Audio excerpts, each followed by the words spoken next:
കോഴിക്കോട് പേരാമ്പ്ര എസ്റ്റേറ്റിൽ കാട്ടാന ആക്രമണം. പേരാമ്പ്ര സ്വദേശി ബാബുവിന് ഗുരുതര പരിക്ക്. ബാബുവിനെ കോഴിക്കോട് മെഡിക്കൽ കോളേജ് ആശുപത്രിയിൽ പ്രവേശിപ്പിച്ചു.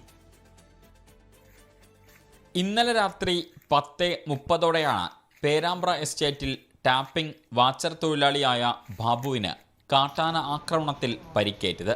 3 കാട്ടാനയാണ് രാത്രിയിലെത്തിയത്. ഇവയെ പടക്കം പൊട്ടിച്ച് തുരത്താൻ ശ്രമിക്കുന്നതിനിടയിലാണ് ആക്രമണം. ആനേനെ ഓടിക്കുന്ന സമയത്ത് ആന ഇങ്ങോട്ട് നമ്മളെ ഓടിക്കുകയാണ്. ഓടിച്ച് അതിൻ്റെ ഭാഗമായിട്ട് ഞങ്ങൾ രണ്ടുപേരും ഓടിയപ്പം ഞാൻ മുന്നേ ഓടി, പുറകെ മൂപ്പരുണ്ടായിരുന്നു. മൂപ്പരെ ആന തട്ടിയിടുക ചെയ്ത്. 3 ആനയുള്ളത്. അതിനു മുമ്പ് 7 ആന ഉണ്ടായിരുന്നു, അത് താഴേക്ക് ഇറങ്ങിപ്പോയി. അതിനുശേഷം 3 ആന മേലെ തോട്ടത്തിനകത്ത് നിലയുറപ്പിച്ചു. അങ്ങനെ അതിനെ ഓടിക്കാൻ വേണ്ടിയുള്ള ശ്രമത്തിനിടയിലാണ് സംഭവിച്ചത്.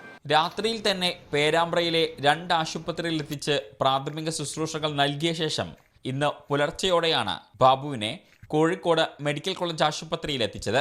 4ഓളം വാരിയെല്ലിനും വലത് ഷോൾഡർ എല്ലിനും പൊട്ടൽ സംഭവിച്ചിട്ടുണ്ട്. പ്രദേശത്തെ കാട്ടാന ശല്യം അതിരൂക്ഷമാണെന്ന് നാട്ടുകാർ പറയുന്നു. വിഷയത്തിൽ ശാശ്വത പരിഹാരം കാണണമെന്ന് നാട്ടുകാർ ആവശ്യപ്പെട്ടു. 24 കോഴിക്കോട്. ലോകത്തെവിടെയായാലും ഏത് സമയത്തും 24 വാർത്തകളും ഓഗ്മെന്റഡ് റിയാലിറ്റി പാക്കേജുകളും എക്സ്പ്ലെയിനറുകളും വിശദമായി കാണാൻ ഞങ്ങളുടെ യൂട്യൂബ് ചാനൽ നിങ്ങൾക്ക് സബ്സ്ക്രൈബ് ചെയ്യാം.